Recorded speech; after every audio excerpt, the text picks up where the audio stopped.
ನಾಡದೇವತೆ ಚಾಮುಂಡಿ ಬೆಟ್ಟದಲ್ಲಿ ಇವತ್ತು ಆತಂಕವೋ ಆತಂಕ. ಬೆಟ್ಟದ ಆ ಭಾಗದಲ್ಲಿ ಕಾಣಿಸಿಕೊಂಡ ಅಗ್ನಿ ನರ್ತನ ಎಲ್ಲರ ನಿದ್ದೆಗೆಡಿಸಿತ್ತು. ಬೆಳಗ್ಗೆಯಿಂದ ರಾತ್ರಿ ತನಕ ಧಗಧಗಿಸುತ್ತಿರುವ ಬೆಂಕಿ ನಂದಿಸಲು ಹರಸಾಹಸವೇ ಪಟ್ಟಿದ್ದಾರೆ.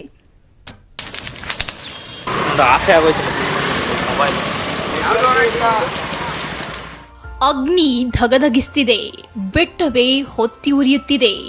ಬೆಂಕಿ ನಂದಿಸಲು ಅಗ್ನಿಶಾಮಕ ಸಿಬ್ಬಂದಿ ಹರಸಾಹಸ ಪಟ್ಟಿದ್ದಾರೆ. ಚಾಮುಂಡಿಯ ಭಕ್ತರು ಕೂಡ ಆತಂಕಗೊಂಡಿದ್ದಾರೆ. ಯಾಕಂದ್ರೆ ನಾಡ ಅಧಿದೇವತೆ ತಾಯಿ ಚಾಮುಂಡೇಶ್ವರಿ ನೆಲೆಸಿರುವ ಚಾಮುಂಡಿ ಬೆಟ್ಟದಲ್ಲಿ ಬೆಂಕಿ ಆ ಮಟ್ಟಿಗೆ ಹೊತ್ತಿ ಉರಿಯುತ್ತಿದೆ. ಹೌದು, ಇಂದು ಮಧ್ಯಾಹ್ನ ಮೈಸೂರಿನ ಚಾಮುಂಡಿ ಬೆಟ್ಟದಿಂದ ಉತ್ತನಹಳ್ಳಿಗೆ ಹೋಗುವ ಮಾರ್ಗದಲ್ಲಿ ಭಾರೀ ಅಗ್ನಿ ಕಾಣಿಸಿಕೊಂಡಿತ್ತು.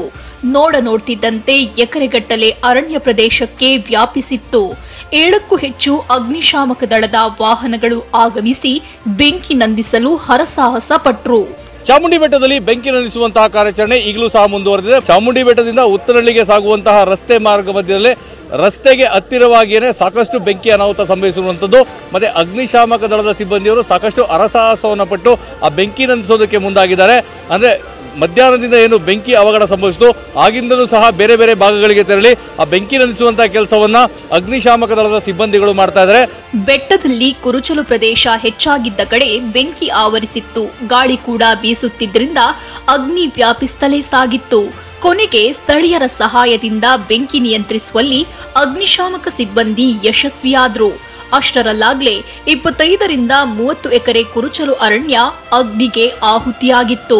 ಸುಮಾರು 25-30 ಎಕರೆನಲ್ಲಿ ಬೆಂಕಿಯಾಗಿದೆ. ಇದೆಲ್ಲ ಕುರುಚಲು ಕಾಡು ಬೆಂಕಿ ಎತ್ಕೊಂಡಿರೋದು. ನಮ್ಮಲ್ಲಿ 2 ಬೌಸರ್ಸ್ ಹಾಗೂ 2 ವಾಟರ್ ಟೆಂಡರ್ ಯೂಸ್ ಮಾಡ್ಕೊಂಡು ನಮ್ಮ ಅಗ್ನಿಶಾಮಕ ಅಧಿಕಾರಿಗಳು ಸಿಬ್ಬಂದಿಗಳೆಲ್ಲ ಸೇರ್ಕೊಂಡು ಬೆಂಕಿ ಹಾರಿಸ್ತಾ ಇದ್ದೇವೆ.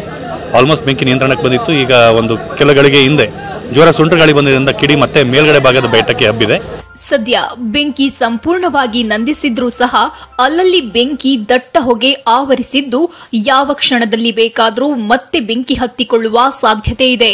ಈ ಹಿನ್ನೆಲೆ ಅಗ್ನಿಶಾಮಕ ಸಿಬ್ಬಂದಿ ಸ್ಥಳದಲ್ಲೇ ಬೀಡು ಬಿಟ್ಟು ಪರಿಶೀಲನೆ ನಡೆಸುತ್ತಿದ್ದಾರೆ. ರಾಮ್, TV9 ಮೈಸೂರು.